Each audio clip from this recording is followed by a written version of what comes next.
अस्सलाम वालेकुम नादरीन, क्या हाल हैं जी। उम्मीद करता हूँ सारे दोस्त ठीक होंगे अल्लाह के फजल करम के साथ। अल्लाह पाक ऐसे आपको हमेशा हंसता मुस्कुराता रखे, ऐसे ही आप खुशियाँ समेटते रहें और लोगों के लिए आसानियाँ पैदा करते रहें। लोगों के लिए आसानियाँ पैदा करेंगे, आपको भी खुशियाँ मिलेंगी, आपको भी आसानियाँ मिलेंगी। वीडियो बहुत ही मज़े की है। वीडियो में आज जो है वो पुन्नू बने हुए हैं पठान, और उन्होंने अपनी जो कुछ चीज़ें हैं वो बहुत ही सस्ती चीज़ें बहुत ही महंगे दामों में बब्बू राना और सखावत नाज को भेज दिए हैं। वीडियो बहुत ही फ़नी है, बहुत ही मज़े की होने वाली है, आपको वीडियो ज़रूर पसंद आएगी।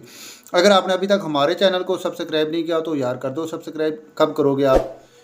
मुझे आपकी सपोर्ट चाहिए, तो आपकी सपोर्ट से मैं आगे जा सकूँगा। बगैर टाइम वेस्ट किए चलते हैं आज के मज़ेदार वीडियो। यार ये मैंने पूरा दुकान बेचना है, लेना है आपने? असि पागल है, ऐसे क्यों खरीदिए? बहुत सस्ता दे देगा। ये सारा तुम्हें 1 लाख रुपए में। ले चलो यार 50 दो, जान छोड़ो। 50 की 50 रुपए मांग रहे हैं। वो 50,000 मांग रहे हैं यार। साढ़े को तो भाजी आप 5,000 है गई। यार तुम लोगों ने बिल्कुल ही शर्म उतार दी है। लाख से मैं 50,000 पे है, तुम 5,000 बोल रहे हैं। मत बेचो, तुम दफा करो इन्हें। नहीं तो फिर भूखा मर जाएगा। इधर दो यार। हैं? क्या करे, वैसे लो पसंद फिर करते ऐसे ही ये हैं। स्टूल भी साथ ही है। ओके बाबा, अल्लाह भाजी की दुकान सानू दे गया। पता करने ओ लड़ियां यार तुमने 5,000 में ये सारी शॉप खरीद ली। क्यों सर मुबारकबाद देने लगे हो? और ये टोटल 1,000 रुपए की चीजें, इससे ज्यादा की नहीं है। पाकिस्तान का वाकई बेड़ा करेगा। वो क्यों? अफगानी सानू ला गया चूना। ए रानी की आ? दादी ए शॉप देख रही हूँ। हाँ दस। इस शॉप ते हुण तू बहना है। ਉਹ ਮੇਰੇ ਕੋਲ ਨਹੀਂ ਹੁੰਦਾ ਹੈ ਨਾ ਕੰਮ ਸ਼ਮ। ले तेरे को क्यों नहीं ਹੁੰਦਾ? ਆਹੋ ਨੂੰ ਕੰਮ ਤੇ ਲਾਂਡੇ ਨੂੰ ਵਿਚਾਰੀ ਨੇ ਮੰਗਣਾ ਹੁੰਦਾ ਜਾ ਕੇ। ਉਹ ਕੋਈ ਨਹੀਂ, ਇੱਥੇ ਬਹਿ ਕੇ ਗਾਈ ਵੀ ਜਾਈ, ਮੰਗੀ ਵੀ ਜਾਈ, ਵੇਚੀ ਵੀ ਜਾਈ। ਉਹ ਅਫਗਾਨੀ ਸਾਨੂੰ 5,000 ਫੱਟੇ ਤੇ ਸਟੂਲ ਵੀ ਦੇ ਗਿਆ। ਉਹ ਨਾਮੇ ਮੌਲਾ ਫੱਟੇ ਸਟੂਲ ਤੇ ਮੇਰਾ ਜੇ। हैं? वो कह के गया स्टूल भी तुम्हारे है। ਕਹਿ ਕੇ ਗਿਆ ਤੂੰ ਉਦੋਂ ਸੁੱਤਾ ਸੀ। ਉਹ ਗੋਭੀ ਲੈਣੀ ਜੇ ਮੈਂ ਵੇਚ ਦਿਆਂ। ਵੇਚ ਦੇ ਹੁਣ ਗੋਭੀ ਦੇ ਪੈਸੇ ਤੇ ਅਫਗਾਨੀ ਲੈ ਗਏ। ਮੈਂ ਤੇ ਸੋਚ ਰਿਹਾ ਵੀ ਆਪਣਾ ਕਾਰੋਬਾਰ ਵੇਚ ਹੀ ਦਿਆਂ। बेच दें अगर बिकता है तो, लेकिन अब ग्राहक कहाँ से आएगा?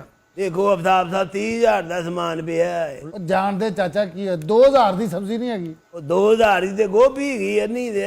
ਅਸੀਂ ਤੇ ਪੈਸੇ ਹੀ ਉਹਦੇ ਦੱਸ ਰਹੇ, ਬਾਕੀ ਤਾਂ ਚੀਜ਼ਾਂ ਹੀ ਕੁਛ ਨਹੀਂ। ਕਦੀ 30 ਦੀ ਮੈਂ ਲਈ ਹੀ, ਰੇੜੀ ਬਣਾਈ ਏ। ਰੁਪਈਆ 20 ਮਿਲ ਜੇ ਮੈਂ ਛੱਡ ਦਿਆਂ। ਉਹ ਦਿਓ 20 ਮੈਂ ਜਾਵਾਂ। ਲੈ 20 ਕਿੱਥੋਂ ਦਿਓ? ਸਾਡੇ ਕੋਲ ਤਾਂ ਸਿਰਫ 2,000 ਹੀ। बाकी उधार कर ला यार, फिर ले ली। 18,000 ਬਕਾਇਆ। हाँ। ਚਲੋ ਦਿਓ 2,000। ਗੋਭੀ ਹੈ ਨਾ ਸਾਰੀ ਪਈ? ਗੋਭੀ ਹੈ ਵੇ। ਹੈਲੋ ਫੜੋ, ਆ 2 ਹੋ ਗਏ। ਮਿਹਰਬਾਨੀ।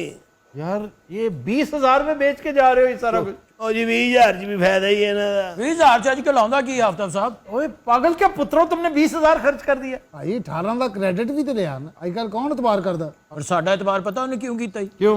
चालू बिजनेस है सर, मजाक नहीं है। ਉਹ ਛੋਟੇ जी भाजी ਉੱਠ ਕੇ ਰੇੜੀ ਤੇ ਖਲੋ। ਕਿਆ ਵਾ?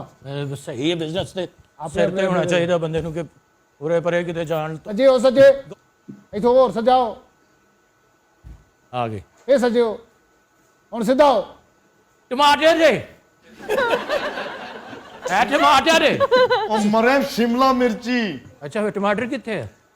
प्याज है। ਉਹ ਤੈਨੂੰ ਲਵੇ ਮੌਲਾ ਦੀ ਜ਼ਾਤ। ਉਹ 1 ਫੁੱਟ ਦਾ ਪਿਆਜ਼ ਕਿੱਥੇ ਹੁੰਦਾ ਈ?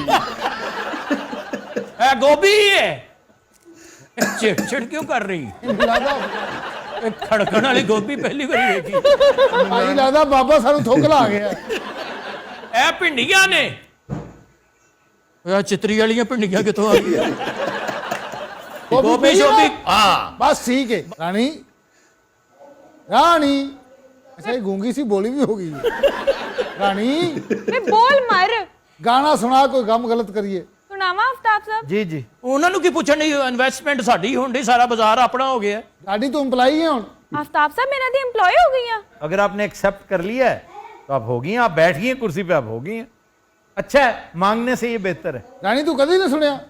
मांगना एक लानत है। इनकी कब्रों में से बिच्छू निकलते हैं, कब्र अंगारों से भर जाती है और शोले उनके कानों से निकलते हैं। दादी सौ साडा बारबेक्यू या बना देता है।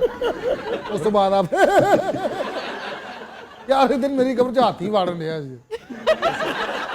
हाथी ने ऊपर पैर रखा, मैं मेरी कब्र धराऊंगी जी। मैं भी उत्थे पिया पाशे नूं गाला कड्ढी जावां। क्यों? मैं सोचा रे पाशा डिग पिया कब्र ते। कबर खुली हो गई, ਅਸੀਂ ਹੁਣ ਉੱਥੇ ਬਿਲੀਅਟ ਰੱਖੀ।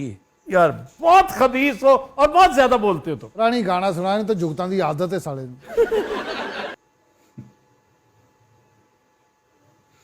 जी नाजरीन, उम्मीद करते हैं वीडियो आपको पसंद आएगी। वीडियो अगर पसंद आती है तो अपनी राय कमेंट में यार लाजमी दिया करें। अपना रखिएगा बहुत सारा ख्याल। मुझे दीजिए इजाज़त। एक नई वीडियो एक नए टॉपिक के साथ आपकी खिदमत में हाजिर होऊंगा। तब तक के लिए अल्लाह हाफिज़।